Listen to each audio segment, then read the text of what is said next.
गर्मी में गरीब सास बहू की ठंडी रसोई। हाय रे गर्मी, गर्मी ना हुई फांसी का फंदा हो गया। ऐसा लग रहा है जैसे तपती भट्टी में किसी ने हमें बैठा दिया है। इस गर्मी से तो हम लोग घर में ही ऐसे पिघल रहे हैं जैसे मोमबत्ती। न जाने अरुण का क्या हाल हो रहा होगा। अभी तो सिर्फ अप्रैल का महीना बीता है, न जाने आने वाले गर्मी के महीनों में क्या हालत होगी। मम्मी पापा, मैं तो यही सोच रही हूँ कि कुछ ही दिनों में अरुण भैया की शादी हो जाएगी। भाभी इस छोटे से घर में कैसे रह पाएंगी। हमारे पास ना एसी है, ना कूलर है, ना ही पंखा है, ऊपर से रसोई का काम।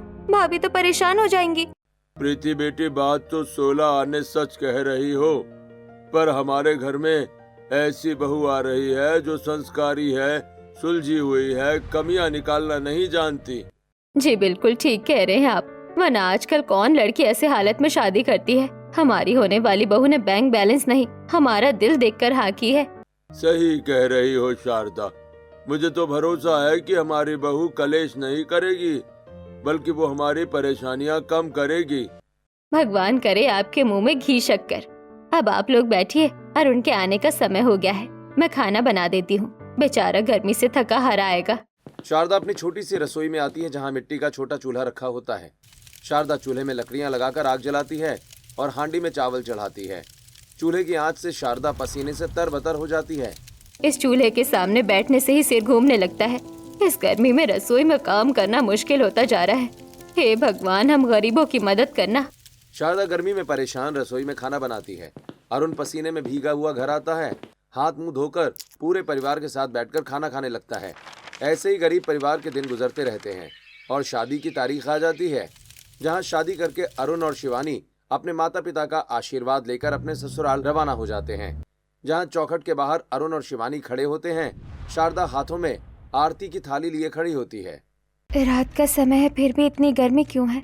थोड़ी भी ठंडक नहीं है। लगता है गर्मी और बढ़ गई है। मम्मी, भाभी को कितनी गर्मी लग रही है, जल्दी गृह प्रवेश कराओ, बेचारी कब से खड़ी है। बहू, दाहिने पैर से कलश गिराकर गृह प्रवेश करो। शिवानी दाहिने पैर से कलश गिराकर अपने ससुराल की चौखट पार कर अपने ससुराल में आती है। वहीं बाहर खड़ी पड़ोसनें बातें करने लगती हैं। देखो, ये गरीब ले आई अपनी गरीब बहू, अब तो इसे गर्मी में रसोई में झोंक देगी। हाँ हाँ, अब न जाने इस लड़की का इस गर्मी में रसोई में क्या हाल होगा। अब मौसम के हिसाब से इसकी किस्मत चलेगी। अगर गर्मी बढ़ी तो ये गरीब सास बहू रसोई में उबले अंडे जैसी उबल जाएंगी। बहू किस सोच में पड़ गई। ये पड़ोसन ऐसा क्यों बोल रही है? यही सोच रही है ना। बहू, ये लोग ऐसा इसलिए कह रही हैं क्योंकि हम बहुत गरीब हैं और गर्मी से बचने के लिए हमारे पास सिर्फ एक हाथ का पंखा है। मेरा ससुराल कितना भी साधारण क्यों ना हो, ये मेरा अपना घर है। कोई चाहे कुछ भी कहे, मुझे कोई फर्क नहीं पड़ता। अरे बस कीजिए आप, साहस बहू और कितनी बातें करेंगी। मुझे नींद लग रही है, मुझे सोना है। आप 2 मिनट इंतजार कीजिए, मैं भी आप दोनों का बिस्तर लगा देती हूँ। इतना कहकर प्रीति घर के एक तरफ जमीन पर रामलाल, शारदा और खुद का बिस्तर लगाती है और दूसरी तरफ अरुण और शिवानी का बिस्तर लगाती है।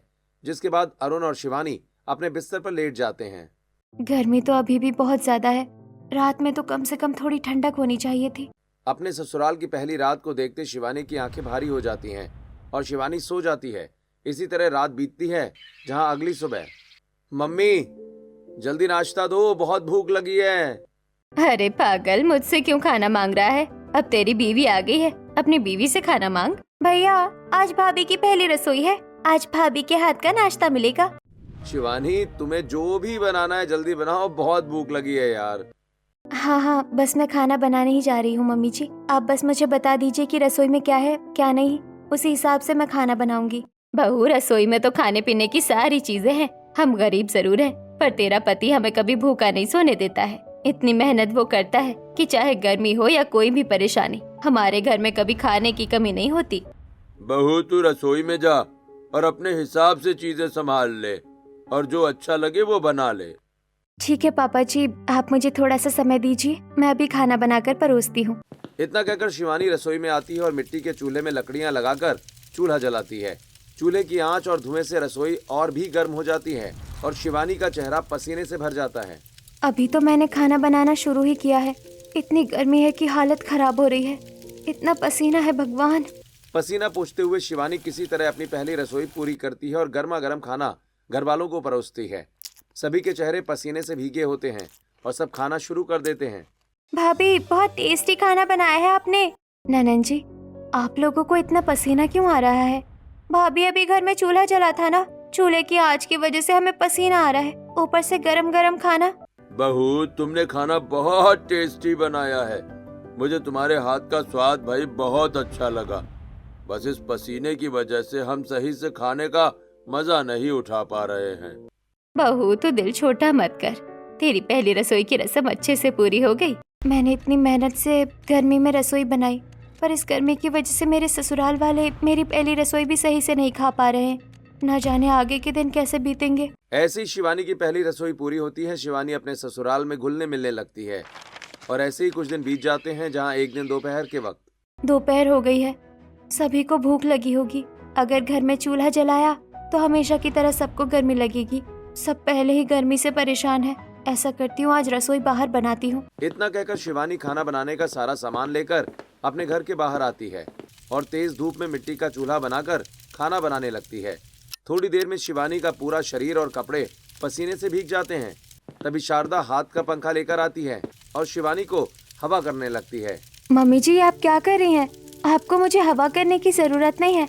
आप क्यों परेशान हो रही हैं? घर के बाहर इतने तेज धूप में चूल्हे पर रसोई बना रही है, परेशान तो तू हो रही है, हम नहीं। आप कैसी बातें कर रही हैं? मैं क्यों परेशान होंगी? आप अंदर जाइए, वरना धूप में आपकी तबीयत खराब हो जाएगी। मैं खाना बनाकर ले आती हूँ। दोनों गरीब सास बहू गर्मी में एक दूसरे का ख्याल रखते हुए बात कर रही होती हैं कि तभी विमला कुछ पड़ोसनों के साथ वहाँ आती है। ये देखो गरीब लोगों की बहू इतनी गर्मी में घर के बाहर बैठकर मिट्टी के चूल्हे पर खाना बना रही है और ये शारदा हाथ का पंखा लेकर हवा करने का ढोंग कर रही है। अरे नहीं नहीं आंटी, मेरी सास कोई ढोंग नहीं कर रही है। ये सच में मुझे हवा कर रही थी। मैं ही इन्हें मना कर रही हूँ कि इसकी जरूरत नहीं है। अरे बहू, तेरे आने तक ये घर में ही रसोई बनती थी और आज तुझे बाहर बैठाकर धूप में रसोई बनवा रही है। अरे मुझे देखो, मैंने अपनी बहू के लिए कितनी सुंदर आरामदायक ठंडी रसोई बनाई है। बहुत अच्छी बात है, आपने अपनी बहू के लिए अच्छी रसोई बनवाई है, पर मेरी सास को ताने मारने की कोई जरूरत नहीं है। मेरी सास भी बहुत अच्छी है। मतलब पाँव पर कुल्हाड़ी मारने के बाद एक बार सर भी लड़ा कर देखना है। कोई बात नहीं, जो करना है करो। हम सब विमला जी के घर की रसोई देखने ही जा रहे हैं। तुम दोनों भी हमारे साथ चलो। ठंडी रसोई में थोड़ी देर तुम्हारे बदन को ठंडक भी मिल जाएगी और तुम रसोई भी देख लोगी। हाँ बहू, चल देखते हैं ठंडी रसोई कैसी होती है। शारदा और शिवानी विमला के पीछे पीछे उसके घर की रसोई में आती हैं, जहाँ वेंटिलेशन मशीन, 2 एसी, इलेक्ट्रिक चूल्हा और कांच की खिड़कियाँ दरवाजे लगे होते हैं। अरे वाह विमला जी, आपने तो बहुत सुंदर रसोई बनाई है। यहाँ तो बिल्कुल गर्मी नहीं लग रही है। महंगी मशीन और छोटे छोटे खर्चों के साथ पूरे 1.5 लाख रुपए लगाए हैं, तब जाकर ये रसोई बनी है। उसमें भी कुछ रुपए का तो कोई जोड़ घटाव नहीं है। इन गरीब सास बहू ने तो कभी ऐसी रसोई का नाम तक नहीं सुना रहा होगा। शारदा और शिवानी पड़ोसनों के ताने सुनकर चुपचाप अपने घर वापस चली आती हैं। इसी तरह कुछ दिन और गुजरते हैं और सास बहू की रसोई का ईंधन खत्म हो जाता है। मम्मी जी, अब रसोई कैसे बनेगी? लकड़ियाँ तो है ही नहीं। हाँ बहू, चल बाजार से लकड़ियाँ लेकर आते हैं। तभी शारदा और शिवानी तपती धूप में पैदल लकड़ी बेचने वालों के पास पहुंचती हैं। भैया, हमें चूल्हा जलाने के लिए लकड़ियाँ चाहिए, मिल जाएगी क्या? हाँ हाँ, मिल जाएगी मिल जाएगी। 20 रुपए किलो है। कितने किलो दूं? क्या लकड़ियाँ 20 रुपए किलो? वो भी ऐसी लकड़ियाँ? देखो, लेना है तो लीजिए, वरना आगे बढ़ जाइए। यहाँ मोल भाव मत कीजिए। बहू, हम इतने पैसे लगाकर लकड़ियाँ नहीं खरीद सकते, आप क्या करें? तभी शिवानी की नजर पास के एक पेड़ के नीचे पड़ी बड़ी टहनी पर पड़ जाती है। मम्मी जी, वो देखिए, उस पेड़ के नीचे बड़ी टहनी गिरी है। शायद कल आंधी से टूटी होगी। इसे घर ले चलते हैं, 10-15 दिन आराम से चूल्हा जल जाएगा। बहू, इतनी बड़ी टहनी घर कैसे लेकर जाएंगे? इसे पहले छोटे छोटे टुकड़ों में काटना होगा। घर चल, पहले कुल्हाड़ी और आरी लेकर आते हैं। शारदा और शिवानी वापस घर आती हैं। कुल्हाड़ी और आरी लेकर वापस उसी बड़ी टहनी के पास आती हैं और पसीने से भीगते हुए लकड़ियों के छोटे छोटे टुकड़े करने लगती हैं। मम्मी जी, आप रहने दीजिए, बहुत तेज धूप है, लकड़ी काटना आसान नहीं है। मैं काट लूंगी लकड़ी। बहू, आसान नहीं है तो तू कौन सा सुपरमैन है? मुझे तेरी मदद करने दे। लकड़ियां काटते हुए दोनों सास बहू पसीने से भीगने की वजह से दोनों की साड़ियां बदन से चिपक जाती हैं। फिर शारदा और शिवानी कटी हुई लकड़ियों को बोरे में भरकर अपने घर ले आती हैं और चूल्हे पर रात का खाना बनाती हैं। इसी तरह कुछ दिन और बीतते हैं और एक दोपहर शिवानी खाना बनाने का सामान लेकर घर से बाहर निकल रही होती है। भाभी, आप खाने का सामान लेकर बाहर क्यों जा रही हो? कुछ दिनों से दोपहर की रसोई में घर के बाहर ही खाना बना रही हूँ ताकि घर में सबको कम गर्मी लगे। नहीं नहीं बहू, तू बाहर रसोई नहीं बनाएगी। मेरा कलेजा जलता है जब पड़ोसन ने तुझे ताना मारती है। बहू, तुम घर के अंदर ही रसोई बनाओ। नहीं नहीं, घर में सभी को ज्यादा गर्मी होने लगेगी। मुझे बाहर रसोई बनाने दीजिए। नहीं नहीं बहू, किसी को कोई तकलीफ नहीं होती है। तुम घर के अंदर ही रसोई बनाओ, बाहर बहुत तेज धूप है। जिसके बाद शिवानी घर में ही रसोई बनाती है और सभी को गर्मा गर्म खाना परोसती है। आप लोग खाना खाइए, मैं अरुण को फैक्ट्री में खाना देकर आती हूँ। इतना कहकर शिवानी अपना बनाया खाना एक टिफिन में पैक करती है और तेज धूप में अरुण की फैक्ट्री पहुंचकर उसे टिफिन देती है। ऐसे ही कुछ दिन बीतते हैं और एक सुबह शिवानी और प्रीति खाना बना रही होती हैं। भाभी, इतने आलू ठीक है? प्रीति, 4 आलू कम कर दो। हमारे घर में सब्जी के लिए सिर्फ 4 आलू ही लगते हैं। भाभी, आपको बार बार सब्जी क्यों बनानी है? सुबह में ही दिन भर की सब्जी बना लीजिए, फिर दोपहर में चावल और शाम को सिर्फ रोटियां बनानी रहेगी। हाँ, सही कह रही हैं आप। गर्मी भी कम लगेगी और ईंधन भी बचेगा। मैं एक बार में ही सब्जी बना लेती हूँ। शिवानी दिन भर की सब्जी सुबह ही बना लेती है, साथ ही दोपहर में रात के लिए भी चावल बना लेती है। फिर पूरा परिवार दोपहर में खाना खाने बैठता है। शिवानी, ये क्या, सब्जी तो खराब हो गई है। बहू, ये सब्जी खराब कैसे हो गई? क्या सब्जी खराब हो गई? हे भगवान, सारी सब्जी बर्बाद हो गई और मैंने तो चावल भी बना लिया है 2 बार के, कहीं वो भी खराब ना हो जाए। बहू, गर्मियों में खाना जल्दी खराब हो जाता है और इतनी तेज गर्मी में तो और जल्दी खराब हो जाता है। चावल तो रात तक खराब हो जाएंगे। मम्मी जी, हमारी पड़ोसन के घर में फ्रिज है, वहाँ चावल रखवा देते हैं, रात में मांग लेंगे। ठीक है बहू, तो रुक, मैं चावल रखवा कर आती हूँ। शारदा चावल लेकर पड़ोसन विमला के दरवाजे पर आती है। तभी विमला की बहू रागिनी दरवाजा खोलती है। बेटी, हमारे घर में चावल ज्यादा बन गए हैं, गर्मी में खराब हो जाएंगे, इन्हें अपने फ्रिज में रख लो। आंटी, मैंने रख तो लेती, पर आप तो जानती है हम अमीर लोग हैं। हमारी रसोई में सारा सामान एक साथ आता है और आज सुबह ही सामान आया है, फ्रिज पूरा भरा हुआ है। इतना कहकर रागिनी दरवाजा बंद कर देती है और शारदा उदास होकर घर लौट आती है। उनकी फ्रिज भरी हुई है। अरे कोई बात नहीं, हम सब मिल बांटकर अभी ही चावल खाकर खत्म कर देते हैं। पूरा परिवार साथ बैठता है और मिल बांटकर चावल खाकर खत्म कर देते हैं। ऐसे ही शाम होती है। अरुण थका हारा घर लौटता है। शिवानी, बहुत प्यास लगी यार, थोड़ा पानी पिलाओ। शिवानी प्लास्टिक के डिब्बे से पानी निकालकर अरुण को देती है। तभी अचानक पानी पीते ही अरुण पानी थूक देता है। ये क्या है शिवानी, इतना गर्म पानी? गर्मी में कोई गर्म पानी पीता है क्या? ठंडा पानी दो मुझे यार। गर्मी इतनी बढ़ रही है कि घर में रखा पानी भी गर्म हो जा रहा है। मैं पड़ोसन से ठंडा पानी मांग कर लाती हूँ। बहू, तू अरुण का हाथ मुंह धुलवा, मैं पानी मांग कर लाती हूँ। शिवानी घर के बाहर अरुण का हाथ मुंह धुलाने लगती है। वहीं शारदा रागिनी के दरवाजे पर पहुंचती है। आप फिर आ गए? क्या हुआ अब? बेटी, जरा 1 बोतल फ्रिज का ठंडा पानी दे दे, मेरा बेटा थका हारा घर लौटा है। शर्म नहीं आती? जब देखो आकर दरवाजा खटखटाने लगती है और कुछ न कुछ मांगती रहती है। अगर ठंडा पानी पीना है तो खुद के घर में फ्रिज लगाओ, मुझे क्यों परेशान कर रही हो? रागिनी की तेज आवाज सुनकर पड़ोसने बाहर आ जाती हैं और शारदा को देखकर हंसने लगती हैं। शारदा उदास होकर घर वापस आ जाती है। उसकी इतनी हिम्मत, उसने मेरी सास की बेइज्जती की, वो भी सबके सामने। मैं उसे छोड़ूंगी नहीं। नाराज क्यों हो रही है बहू? ये तो हम गरीबों की किस्मत है। अगर ऐसी बात है तो अब मैं अपने ससुराल और अपनी रसोई को बदल दूंगी। अब मेरे ससुराल में किसी को गर्मी नहीं लगेगी। इतना कहकर शिवानी पूरे परिवार के साथ बैठकर खाना खाती है और सभी सोच में पड़ जाते हैं। ऐसे ही कुछ दिन बीतते हैं और एक दोपहर शारदा और शिवानी सब्जियां लेकर घर लौट रही होती हैं। बहू, तूने सबके सामने कह तो दिया कि घर और रसोई में अब गर्मी नहीं लगेगी और घर वालों को तुझसे आशा भी हो गई है।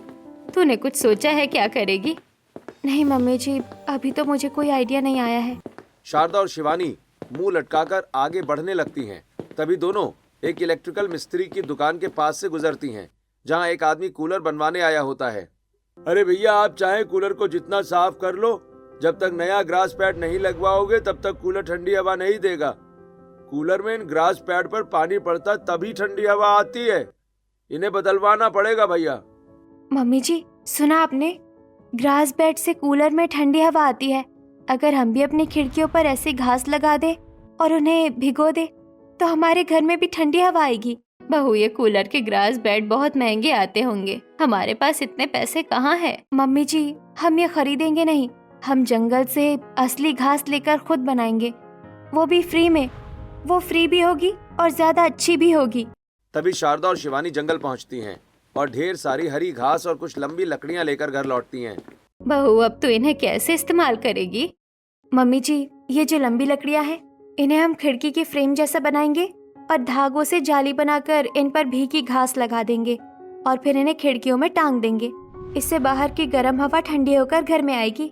इतना कहकर शिवानी लकड़ियों से अपने घर की खिड़की के नाप का फ्रेम बनाती है और धागों से लकड़ी में जाले बनाती है और उसमें घास लगाकर अपने घर की खिड़की पर टांग देती है। खिड़की से आने वाली गर्म हवा अब ठंडी हो जाती है। भाभी, ये आपका जुगाड़ तो बहुत अच्छा है, पर जब हवा चलेगी तभी ये काम करेगा, और दोपहर के वक्त तो हवा कम ही चलती है और रात में भी ज्यादा हवा नहीं चलती। हाँ, और एक खिड़की से आने वाली ठंडी हवा से गर्मी कम नहीं हो सकती। अगर ऐसा ही कुछ दरवाजे के पास होता तो घर में थोड़ी ठंडक बनी रहती। अभी तो मेरे पास कोई आइडिया नहीं है, पर मुझे पता है जब हम दोनों गरीब सास बहू घर से बाहर निकलेंगे तो चीजें देखेंगे तो हमें आइडिया जरूर मिलेगा। ऐसे ही रात होती। रात भर खिड़की से हल्की हल्की ठंडी हवा घर में आती रहती है और फिर अगले दिन तपती दोपहर में शारदा और शिवानी फल और फूलों के बाजार आती हैं। हम यहाँ क्यों आए हैं? मम्मी जी, मैं सोच रही थी आज कुछ फल ले लेती हूँ खाने के लिए। शारदा और शिवानी एक फल वाले के पास आती हैं जिसने अपने ठेले को गीले कपड़े से ढक कर रखा होता है। भैया, सभी अपनी सब्जियाँ और फल फूल दिखाकर बेच रहे हैं और तुमने अपने ठेले को कपड़े से ढक कर रखा है, ऐसा क्यों किया है? वो जी, धूप बहुत तेज है और मेरे ठेले पर कोई छाया नहीं है, इसीलिए मैंने अपने फलों को धूप से बचाने के लिए गीले कपड़े से ढक दिया है। इससे धूप का असर नहीं होता है। अरे वाह भैया, तुमने तो क्या आइडिया दिया है। मैंने क्या आइडिया दे दिया? अरे भैया, वो सब छोड़ो, तुम बस 1 किलो तरबूज दे दो। शारदा फल खरीदकर शिवानी के साथ एक राशन की दुकान पर आती है। है जी, बताइए क्या चाहिए आपको? जी, मुझे बोरे चाहिए। क्या बोरे चाहिए? कितने बोरे चाहिए? आपके पास जितने भी बोरे हैं आप दे दीजिए। अच्छा, भला मैं क्यों दूं तुम्हें इतने सारे बोरे अपने? भैया, आपके अच्छे बोरे मुझे नहीं चाहिए। जो बोरे आपके काम के नहीं हो या चूहे ने काट दिए हो, वही बोरे मुझे दे दीजिए। हाँ, वो बोरे आप ले जा सकती हैं, उसके तो मुझे पैसे भी नहीं चाहिए। शारदा दुकानदार से ढेर सारे जूट के बोरे लेकर अपने घर चली आती है। मम्मी जी, आपने इतनी सारी जूट के बोरे क्यों लिए हैं? बहू, मैं इन छोटे छोटे बोरों को आपस में सिलकर एक बड़ी सी चादर बनाऊंगी और जैसे उस फल वाले ने अपना ठेला ढका था वैसे ही हम अपने घर को ढकेंगे। इससे छत से आने वाली तेज गर्मी भी खत्म हो जाएगी। वाह मम्मी जी, आपने क्या आइडिया ढूंढा है, इससे तो गर्मी बहुत कम हो जाएगी। हाँ बहू, और साथ ही मैं जूट के बोरे का एक पर्दा भी बनाऊंगी जिस पर गले घास की डिजाइन बना दूंगी और उस पर्दे को दरवाजे पर लगाऊंगी, फिर दरवाजे से भी ठंडी हवा ही आएगी। इतना कहकर शारदा छोटे छोटे जूट के बोरों को आपस में सिलने लगती है। इसी तरह दिन बीतता है और अगले दिन जूट के बोरों की एक बड़ी चादर तैयार हो जाती है। शिवानी और शारदा सीढ़ी लगाकर घर के दोनों तरफ से पकड़कर घर को जूट के बोरों से बनी गीली चादर से ढक देती हैं और दरवाजे पर भी जूट के बोरों का बना पर्दा लगाती हैं जिसमें छोटे छोटे हरे घास लगाकर डिजाइन बनाती हैं और पूरा परिवार बिना पसीने के अपने घर के अंदर बैठा होता है। वाह भाई वाह, तुम सास बहू की जोड़ी ने तो कमाल कर दिया। हमारे घर में इतनी ठंडक है कि गर्मी का पता तक नहीं चल रहा। न छत से तेज धूप आ रही है, न ही खिड़की और दरवाजों से गर्म हवा। अब हमें रात में सोते समय गर्मी नहीं लगेगी और न ही खाते समय हमें गर्मी लगेगी। अब हम भाभी के हाथ का स्वादिष्ट खाना बिना गर्मी में परेशान हुए खा सकते हैं। बिल्कुल, आप लोग थोड़ी देर बैठिए, मैं भी खाना बनाकर आप लोगों को परोसती हूँ, फिर हम सब साथ बैठकर खाना खाएंगे। शिवानी अपनी रसोई में आती है और चूल्हा जलाती है।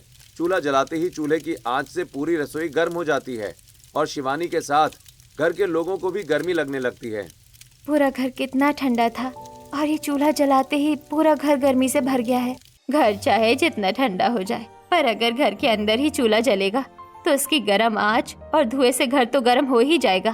पर पहले जितनी गर्मी नहीं लग रही है, बस घर की ठंडक थोड़ी कम हुई है चूल्हा जलने से। ऐसे ही कुछ दिन और बीतते हैं और एक दोपहर शिवानी अंडे लेकर रास्ते से आ रही होती है।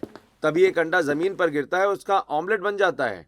हे भगवान, आज तो बहुत तेज धूप है। सड़क इतनी गर्म हो गई है कि अंडा गिरते ही ऑमलेट बन गया। न जाने इतनी गर्मी में हमारा जुगाड़ काम करेगा या नहीं। कहीं घर फिर से भट्टी की तरह तपने ना लगे। पसीने से लथपथ शिवानी तुरंत घर आती है और घर के अंदर पहले से थोड़ी कम ठंडक महसूस करती है। क्या हुआ भाभी, आपके चेहरे की हवाइयाँ क्यों उड़ी हुई है? आज बहुत ज्यादा गर्मी है, जमीन तप रही है। पता है, रास्ते में मुझसे एक अंडा गिर गया और वो ऑमलेट बन गया। इसीलिए मैं घबराकर घर आई कि हमारा घर ठंडा है या नहीं। अरे तुम घबरा क्यों रही हो? हमारा घर अभी भी ठंडा है, क्योंकि खिड़की, दरवाजे और छत से ठंडी हवा ही अंदर आ रही है। हाँ, पर अब जमीन गर्म हो गई है। रात को जमीन पर सोते समय हल्की गर्माहट महसूस होती है। ऐसे ही दोपहर होती है। शारदा और शिवानी बाल्टी भरकर पानी लेकर अपने घर के बाहर आती हैं और हाथों से पानी उछालते हुए छत पर लगे जूट के बोरों को भिगोने लगती हैं। कुछ पानी आसपास जमीन पर गिरकर भाप बनकर उड़ जाता है। मम्मी जी, ये देखिए, आप कह रही थी ना कि जमीन गर्म हो जाती है। आप देखिए, जमीन पर गिरा पानी भाप बनकर उड़ गया और जमीन ठंडी हो गई। हाँ बहू, तू सच कह रही है। मम्मी जी, हमारे घर की जमीन इतनी गर्म नहीं है कि पानी तुरंत उड़ जाए। अगर हम थोड़ा थोड़ा पानी पूरे घर में छिड़क देंगे तो घर में ठंडक बनी रहेगी। बहू, इसके लिए मेरे पास एक और आइडिया है। हम एक बोतल के ढक्कन में छोटे छोटे छेद कर लेंगे और उससे पूरे घर में पानी छिड़क देंगे। इससे घर गीला भी नहीं होगा और जमीन भी ठंडी हो जाएगी। दोनों सास बहू अपने घर की छत, दरवाजे के पर्दे और घर की खिड़कियों को अच्छे से भिगा देती हैं और रात में एक बोतल के ढक्कन में छोटे छोटे छेद करके शिवानी पूरे घर में पानी छिड़क देती है और पूरा परिवार सोने के लिए लेट जाता है। वाह, क्या ठंडक है हमारे घर में।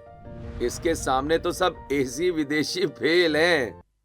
अरे बस बस, कहीं हमारे जुगाड़ को हमारी ही नजर न लग जाए। अब तो सब सो जाओ। बहुत दिनों बाद गर्मी में हम गरीबों को चैन की नींद मिलेगी। ऐसे ही पूरा परिवार ठंडे घर में सुकून से सोने लगता है। लेकिन अब भी घर में चूल्हा जलते ही ठंडक खत्म हो जाती है और सभी को गर्मी लगने लगती है। ऐसे ही कुछ दिन बीतते हैं और एक दोपहर खाना खाने के बाद पूरा परिवार बैठा होता है और शिवानी हाथ पंखा कर रही होती है। रसोई में चूल्हा जलाते ही पूरा घर गर्म हो जाता है। इसका भी कोई उपाय हमें ढूंढना पड़ेगा और पानी के लिए भी कोई उपाय ढूंढना पड़ेगा। बहू, चिंता मत कर, कोई न कोई उपाय जरूर मिल जाएगा। तभी पसीने से लथपथ अरुण घर में आता है और जमीन पर बैठ जाता है। क्या हुआ जी, आप अचानक जमीन पर क्यों बैठ गए? अरे कुछ नहीं, बस सिर चकरा रहा है। न जाने कैसे घर आया हूँ मैं। बहू, अरुण को नमक नींबू पानी घोल कर पिला, इससे राहत मिलेगी इसे। शिवानी नमक नींबू पानी बनाकर अरुण को पिलाती है। अब थोड़ी राहत मिली, वरना तो आंखों के सामने अंधेरा छा गया था। पर ये कैसे हुआ? नींबू पानी पीने से इतनी जल्दी आराम कैसे मिल गया?